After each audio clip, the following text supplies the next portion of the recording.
জনতা নেতাদের জন্য রক্ত ঝরিয়েছে, নেতাদের জন্য লাশ হয়েছে, কিন্তু নেতারা ঠিকই নেতায় নেতায় মিল থাকে। এই তরুণরা যে অসত্য সাধন করেছে বাংলাদেশের 50 বছরে এটি কিন্তু সম্ভব হয় নাই। যারাই জনগণের বিরুদ্ধে দাঁড়াবে, যারাই জনগণের সঙ্গে তামাশা করবে, তারাই রাজনীতি থেকে নাই হয়ে যাবে। যে বাংলাদেশে গত 50 বছরে যেই বিভাজন, বিদ্বেষ, হিংসা, হানাহানি, মারামারি রাজনীতি চলেছে, ওই রাজনীতিতে বাংলাদেশের সাধারণ মানুষ, আম জনতা নেতাদের জন্য রক্ত ঝরিয়েছে, নেতাদের জন্য লাশ হয়েছে, কিন্তু নেতারা ঠিকই নেতায় নেতায় মিল থাকে।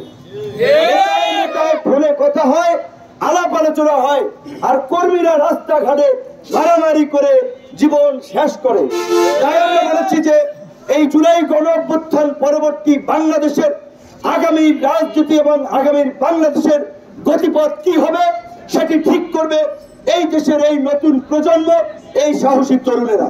যেই তরুণেরা বুলেটের সামনে দাঁড়িয়ে ফ্যাসিবাদের বিরুদ্ধে আওয়াজ তুলেছিল, এই পরিবর্তন এনেছে, সেই তরুণরাই আগামীর বাংলাদেশ বিনির্মাণ করবে ইনশাআল্লাহ।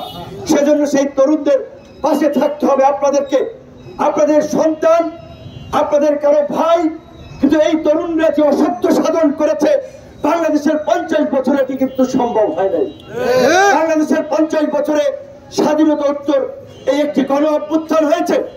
আওয়ামী লীগ একটি বাংলাদেশের ঐতিহ্যবাহী রাজনৈতিক দল ছিল, কিন্তু সেই আওয়ামী লীগ গত 16 বছরে যেভাবে বাংলাদেশে ভিন্ন মত দমন করার জন্য যে অত্যাচার, নির্যাতন, নিপীড়ন চালিয়েছিল, জামাত বিএনপিকে খুঁজে খুঁজে মামলা দেওয়া, হামলা করা, এলাকা ছাড়া করা, এবং সর্বশেষ এই বাংলাদেশের স্বাধীনতা সার্বভৌমত্বকে ভারতের হাতে তুলে দেওয়া, তার বিরুদ্ধে দেশের এই সচেতন শিক্ষিত এই তরুণ প্রজন্ম, স্কুল কলেজের শিক্ষার্থীরা এবং তাদের সাথে যোগ হয়েছে জনতা, এই ছাত্র জনতার গণ অভ্যুত্থানের মধ্যে দিয়ে আওয়ামী লীগ এই দেশের রাজনীতি থেকে নাই হয়ে গেছে।